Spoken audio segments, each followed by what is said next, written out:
अस्सलाम वालेकुम दोस्तों, मैं हूं आयशा। तो दोस्तों, आज जो खबर सबसे ज्यादा चर्चाओं में है और जिस खबर ने एक बार फिर ये साबित कर दिया है कि इस देश में मुसलमान सेकंड क्लास सिटीजन हैं, वो खबर उत्तर प्रदेश के फतेहपुर से है, जहां एक मकबरे को कुछ हिंदू संगठन के लोगों ने तोड़ने की कोशिश की।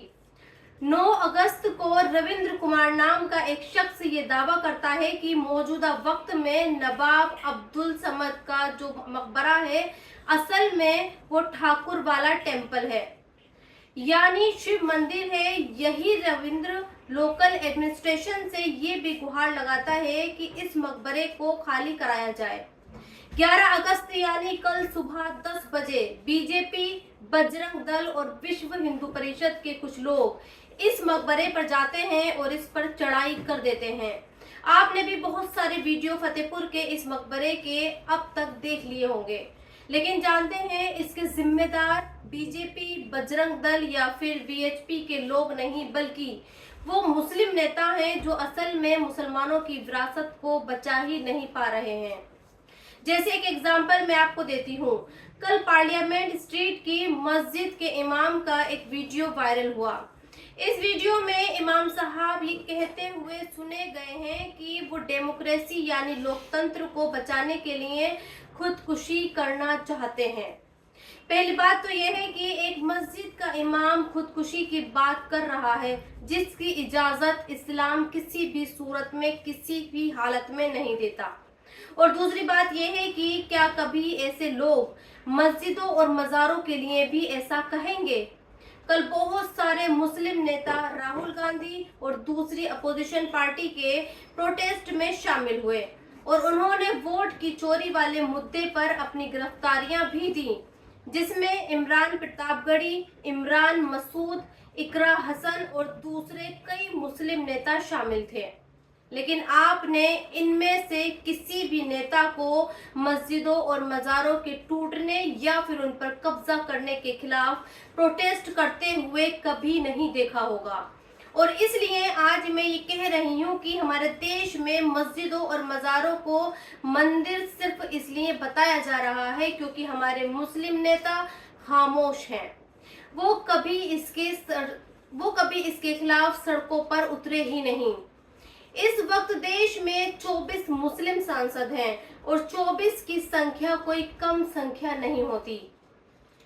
अगर ये 24 के 24 सांसद मस्जिदों को बचाने के लिए धरने पर बैठ जाएं, तो क्या इस देश में ऐसा कानून नहीं बन सकता जो हमारी मस्जिदों को महफूज रख सके?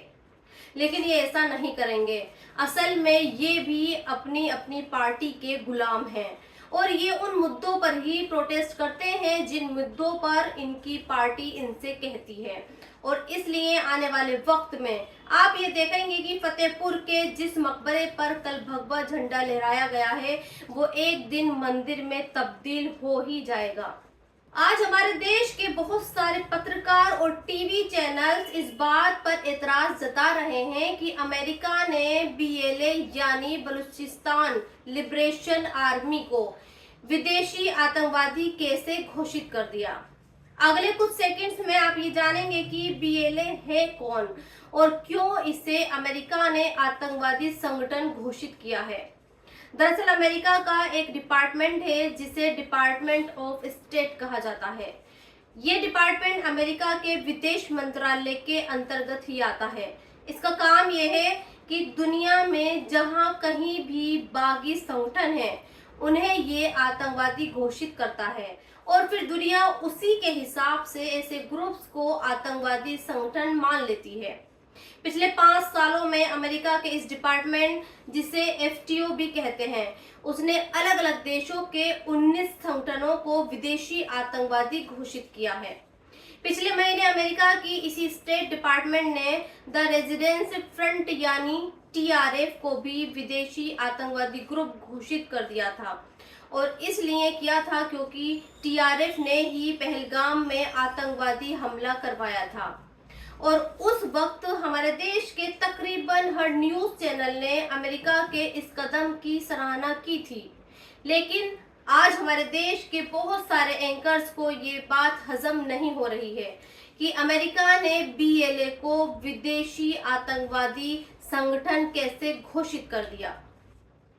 और ऐसा इसलिए किया गया क्योंकि बीएलए ने पिछले करीब 1 साल में ही पाकिस्तान के बहुत सारे सैनिक मारे हैं और वो खुद को पाकिस्तान से आजाद करवाना चाहता है। खुद बीएलए ने पिछले साल अगस्त में ये दावा किया था कि उसने पाकिस्तानी सेना के 102 जवानों को मारा है। सागर मीडिया रिपोर्ट्स के मुताबिक इस साल बीएलए ने पाकिस्तानी सेना के 120 सैनिक मारे हैं। हमारे देश के एंकर्स को ये बात इसलिए भी चुभ रही है क्योंकि अमेरिका ने ये फैसला उस वक्त लिया जब पाकिस्तान के army chief Asif Munir America में ही थे और वो अमेरिका के आर्मी के अधिकारियों से मिला था। कल देर रात अमेरिका के राष्ट्रपति डोनाल्ड ट्रंप ने एक और अहम फैसला लिया जिसमें उन्होंने ये ऐलान किया कि उनका देश चीन पर जो टैरिफ लगा रहा है उस टैरिफ को 90 दिनों के लिए टाल दिया गया है। अब हमारे देश में इस बात पर चर्चा हो रही है, आखिर अमेरिका और डोनाल्ड ट्रंप पाकिस्तान और चीन पर इतने मेहरबान क्यों हैं?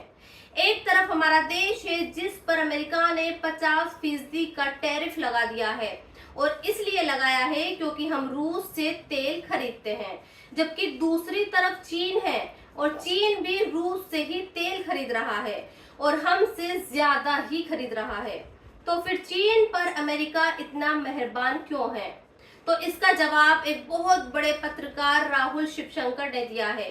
राहुल शिवशंकर ने एक पोस्ट लिखी है जिसमें वो ये बताते हैं कि चूंकि चीन ने शुरुआत में जब अमेरिका ने टैरिफ लगाया था तो चीन ने भी बदले में अमेरिका पर 125% टैक्स लगा दिया था और साफ साफ ये कह दिया था कि जितने टैक्स यानी टैरिफ अमेरिका चीन पर लगाएगा उससे कहीं ज्यादा टैरिफ चीन अमेरिका पर लगाएगा। क्योंकि भारत ने कभी आधिकारिक तौर पर ये नहीं कहा कि वो अमेरिका पर 2 गुना या फिर उससे ज्यादा टैरिफ लगाएगा, लिहाजा अमेरिका लगातार भारत पर हावी हो रहा है और इसकी एक वजह ये भी है कि भारत ने कभी ये नहीं माना कि पाकिस्तान के खिलाफ युद्ध में सीज फायर अमेरिका ने करवाया था, जबकि कल ही अमेरिका के राष्ट्रपति डोनाल्ड ट्रंप ने 37वीं बार ये कहा था कि भारत और पाकिस्तान के बीच युद्ध को उन्होंने ही रुकवाया था और इसलिए आज अमेरिका भारत का दुश्मन बन गया है। लेकिन समस्या यह है कि इस दुश्मनी को भारत अपने ऊपर हावी होने दे रहा है। और इस वीडियो के आखिर में आपको असदुद्दीन ओवैसी के एक वायरल वीडियो के बारे में भी बताती हूँ। दरअसल ओवैसी का एक वीडियो बहुत वायरल हो रहा है। इस वीडियो में ओवैसी बिहार के एक सांसद पप्पू यादव के साथ बैठे होते हैं और जब वो अचानक उठकर जाने लगते हैं तो पप्पू यादव उन्हें रोकने की कोशिश करते हैं, लेकिन ओवैसी रुकते नहीं हैं और ये कहते हैं और चले जाते हैं कि नमाज उनके लिए जरूरी है। बेशक नमाज हर मुसलमान के लिए फर्ज है, लेकिन अब इस वीडियो पर हमारे देश की मेजॉरिटी एतराज जता रही है और ये कह रही है कि जो हिंदू ये कहते हैं कि देश सेक्युलर होना चाहिए, उन्हें ओवैसी से सीख लेनी चाहिए। ओवैसी के लिए नमाज सबसे ज्यादा जरूरी है।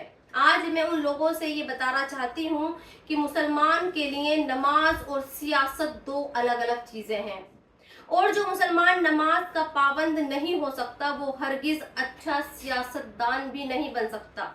उसकी सियासत सिर्फ खुद की तिजोरी भरने के लिए ही होगी। और हाँ, एक और बात, जिस तरह से पब्लिकली कई बार ओवैसी ने नमाज की अहमियत को दिखाया है, उसी तरह हमारे देश के दूसरे नेता और दूसरे सेलिब्रिटी को भी दिखाना चाहिए, क्योंकि हम बड़े बड़े फिल्म स्टार्स और क्रिकेटर को मंदिरों के दरवाजे पर बैठा हुआ तो देखते हैं, लेकिन कभी हमने किसी मुस्लिम सेलिब्रिटी या फिर क्रिकेटर को नमाज के लिए मस्जिद में जाते हुए कभी नहीं देखा।